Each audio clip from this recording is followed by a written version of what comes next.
Good morning. Greg Kaiser here with Greg Kaiser Photography. I'm out on another one of my wonderful adventures with the camera. In case you're wondering what I'm up to today, I just want to let you know I'm at one of the most exotic locations known to man. Now, this is during the social distancing, quarantining part of America, and actually the world at this point.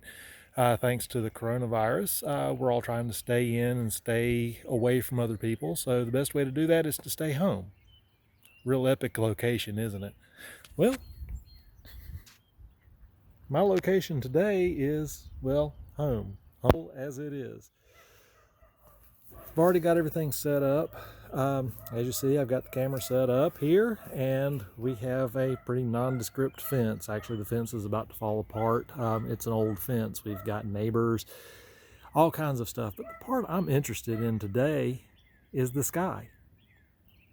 Now, if you've been following my photography for any time at all, you know that skies are a huge part of what I do with my landscapes. I also like textures of wood and rustic type things. So with all that in mind, why not come out and do a little creative photography? So what I've done, I kind of worked on this thought for a couple of days. This corner of the fence, as you come down, you start to get a little bit different of an aspect here. And all of a sudden you don't see the neighbors, you just see the wood and you see the sky.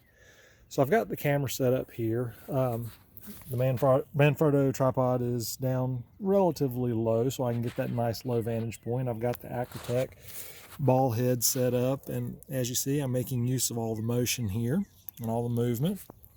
My 5D Mark III is set up. I do have my 16 to 35 millimeter wide angle lens on, and I've got it set to probably about 21, 22 mil, give or take. That's the basics on this composition, which, if you can see, looks kind of like that. I've already taken a couple test shots, and what I've decided is I want a long exposure to take advantage of the sky. I got some nice blues and whites. So I've added the Lee filter holder here, and I put a single filter in, which is now getting covered with pollen, and that is my 10-stop Singh-ray more slow neutral density filter. And it's going to remove 10 stops of light, which with almost, let's see, it's 10:30 in the morning. So with that kind of lighting in place, I'm actually not going to get a tremendously long exposure, but that's the composition that I'm after. And without the filter, I was running about 1/60th of a second. Right now, I'm looking at 25 seconds at f/16. So obviously that's going to give me a nice long exposure. I already focused in on the corner of the fence there, and we're going to go ahead and take an exposure. Now, the nice thing about having an exposure less than 30 seconds, I don't have to worry about the bulb timer. It's actually going to click through the exposure all on its own. Just to make sure though, I do have the viewfinder covered up. That's not a concern with a mirrorless camera because there's not a point of entry for light, but on a DSLR, you do get potential of light leak in on long exposures with the bright conditions. I didn't want to take any chances. So we've just got the image in, and let's see. Kind of hard to see. Got a little bit of a blinky. It's a little bit brighter than it's been. But I've gotten about, as you see, 30 images already today. That's not terrible overexposure. I can recover that without a problem.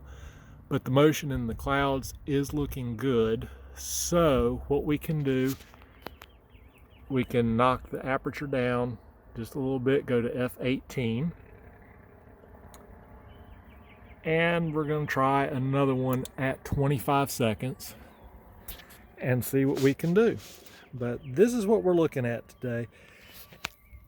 And the main thing I want to point out is, for those photographers that think, well, I can't shoot anything because I can't go anywhere, look for some of the less obvious things right around the house. You don't have to go far. You can shoot local.